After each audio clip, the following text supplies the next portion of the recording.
All right, we'll try that again. So today I want to present my expected points model. So this is one of the models I made this season. And basically it's a model that takes the strength of a driver's car as well as their starting position in every Grand Prix and predicts how many points they should end up with at the end of the season. So first, we have the drivers here in championship order, and then I have Grand Prix points. So this is how many points they got in just Grand Prix, not including sprints.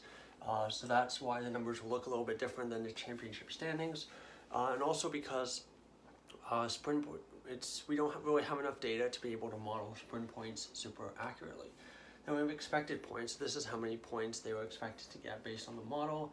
And then points above or below expected, and I've also put that as a percentage just as another way to represent it. Of course, here we have DNFs. So I'll be going through it driver by driver and just like giving a little bit of comment if I feel it's appropriate. So first, Max Verstappen obviously won the championship, 530 GP Grand Prix points.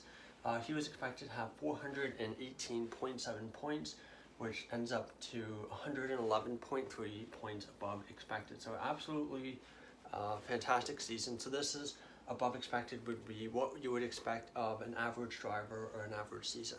So of course, one of the things that of course people note is that reliability can play into this, and for Verstappen, 0 DNFs, well below what you would expect over the course of a normal season. For percentage, it was 127%, which is honestly a very, very good number compared to everyone else on the grid and some of the historical data that I've started analyzing too. Then we get to his teammate, Sergio Perez, 260 Grand Prix points, 348.4 expected points. That ends up to a negative 88.4. So the worst number on the board in terms of raw numbers. When you get to percentage, 75%, which is pretty low. It's one of the lower numbers on the board. Of course, 2 DNFs for Perez, so that's about what you would expect. That's about average. Hamilton, 217 points. He was expected to score 186.9, 30.1 points more than average. That ends up to 116%. 2 DNFs, and I've included the disqualification in there as well, I believe. Fourth, Alonso, 199 points, one of his best seasons in Formula One. I think he said so himself. He was expected to have 164.8 points, which was end up to being 34.2 more than expected, which results in 121%. And again, 2 DNFs. For Alonso, I think one of the tricky, and I'll talk about this too when I get to McLaren, but it's really having with the Aston Martin and McLaren, both cars had wildly varying performances over the season. Aston Martin started the season as second best. There was a swing in the middle of the season where they were arguably 5th or 6th fastest. Same with McLaren, they were very slow at the start of the season, and for parts of the second half of the season, they were the second best car, which makes them very difficult to model. So that's why it was a bit tricky to model those two in particular, which is, you can maybe explain some of the wild variations for that. But, I tried my best. Then we get to Leclerc, 185 points, 212. He was expected to get 212.9 points, which is a negative 27.9. Now, 4 DNFs, including the disqualification. So definitely one of the higher number on the boards. And for Leclerc, I think this is another issue that I have, that I've always had with trying to making these kinds of models, is that it's very hard to separate performance in qualifying with performance in the Grand Prix. And for Leclerc, because he qualifies so well, the model will always say that despite whatever despite how his car does on a Sunday, it will always give him a lot of points because he qualifies so well. And also those DNFs definitely did not help.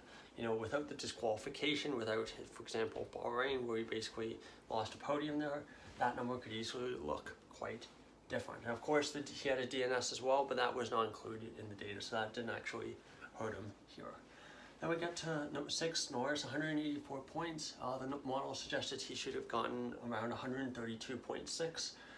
So that's 51.4 points above expected. So a very, very good season from Norris, 139%, which is the highest on the board. And of course, only 1 DNF. Then we get to Sainz, 178, 186.6. expected points, which ends up being negative 8.6. So 8.6 points below expected. And if you look at the qualifying, for example, Hamilton 106.9, Sainz 186.6, Russell 185.9. So based on the qualifying position of all three drivers and the relative strength of their cars, they should have ended up in very, very similar positions. But of course, that isn't what happened. Moving on to Russell, 157 Grand Prix points. He was expected to have 185.9, negative 28.9. So 28.9 points below expected. I think much worse season than I think Russell was hoping for. And that means he only got about 84% of the points that were expected for him. And for Russell, I believe that is, 4 DNFs as well. So that's fairly high. Then we get to Piastri, 82 Grand Prix points. He was expected to have 104.3. And then he ended up with negative 22.3, which is about 79%. And I believe, 3 DNFs as well for Piastri. Then we get to Stroll, 68 points in the Grand Prix. He was expected to have 91.7, which results in negative 23.8. And you may look at that number and say, oh, Stroll was awful. He cost the team a lot more points than that. And that's definitely a fair argument. But remember, this model only looks at what happens on Grand Prix in a Grand Prix Sunday. So, all of Stroll's kind of shortcomings in qualifying wouldn't really be accounted for in this model. So you can see Alonso 164.8, Stroll 91.7. That's basically a 70-point difference right there just from Stroll's poor qualifying performances. Of course, for Stroll, he had 4 DNFs, including the race in Singapore, which he basically withdrew from. Then we get to the 2 Alpine drivers, and these ones are pretty interesting. So Gasly, 54 points expected, Ocon 52. Gasly was expected to get 60.5, Ocon 61.5, so very, very close. Gasly ended up with 6.8 points below expected, Ocon 9.5 points below expected, which ends up to being 89% and 85%. But the real big one is the DNFs. Gasly 3 DNFs, Ocon 7, which is tied for most on the board with Logan Sargent. So a lot of DNFs from Ocon. The Alpine's reliability continued to still be pretty poor in 2023 after it was quite bad on Alonso's side of the garage in 2022. Then we get to Albon, a driver who had a really good year. 25 points in Grand Prix. He was expected to get 22.2 points based on the Williams' performances on a Sunday. So that's 2.8 points above expected, so definitely in the positive, so that's good.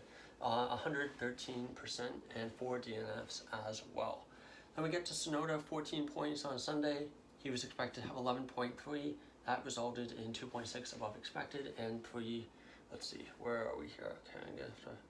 Only 1 DNF plus 1, which I believe, 1 DNF, which I believe was the did not start in Italy. Or maybe that should be 2 including the DNS, okay. I'd have to check that, but let's see. No, maybe it doesn't, it doesn't include the DNS. So for all these drivers, if there was, I think there was let's see. So for the Leclerc and Hamilton, their DNF is included in this, or their disqualification included in this, but for those who did not start a Grand Prix for whatever reason, it's not included, right? That's what it was for. Bottas, 10 points. 10 points in Grand Prix. He was expected to get 9.8, 0.2 above expected. So basically very, very close to what you would expect. And he had 3 DNFs and 102%. Hülkenberg, of course, this was a car that was very, very poor on Sundays, but qualified very well. 7 Grand Prix points. He was expected to get 9.4, so 2.4 points below expected. This is kind of similar to the Ferrari issue, where it's a car that's pretty poor in qualifying, or it's very good in qualifying, very, very poor in the race. Some of the tinkerings I've done with the model, I've kind of tried to fix that, but still, for Hülkenberg, it ends up with him only having 74% of the points that he was expected to have, and I believe that's 2 DNFs for him.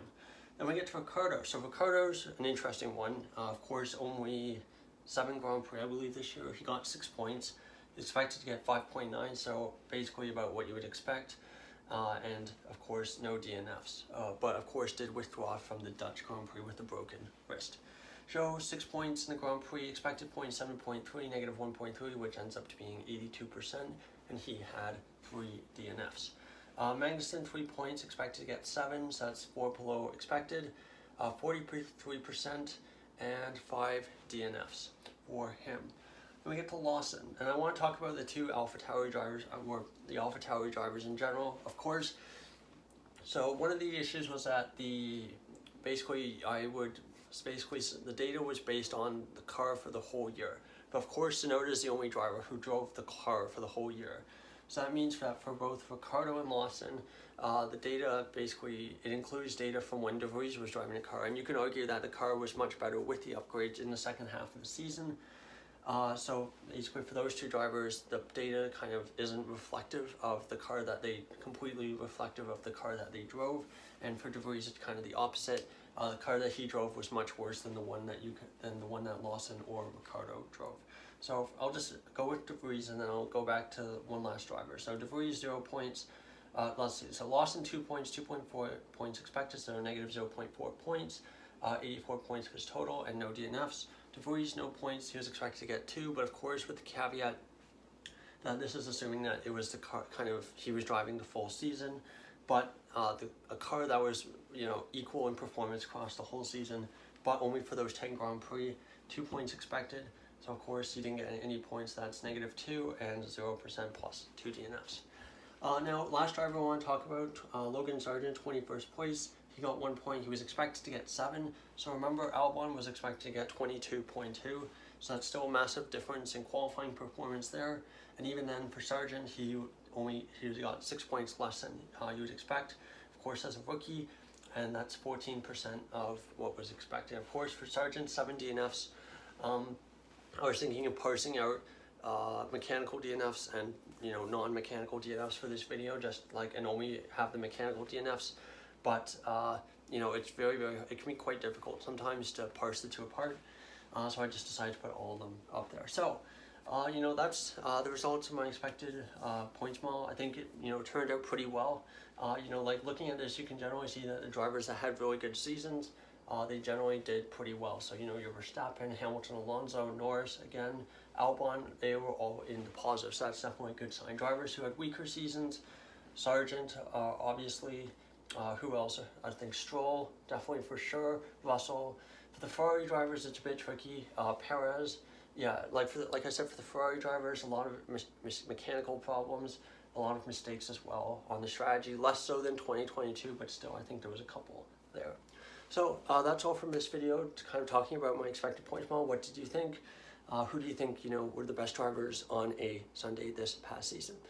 So that's I think next week. Starting either this weekend or next week, I'll be doing my reviews of each team and kind of looking at how each team did and the drivers for that team. Thank you so much for watching. Goodbye.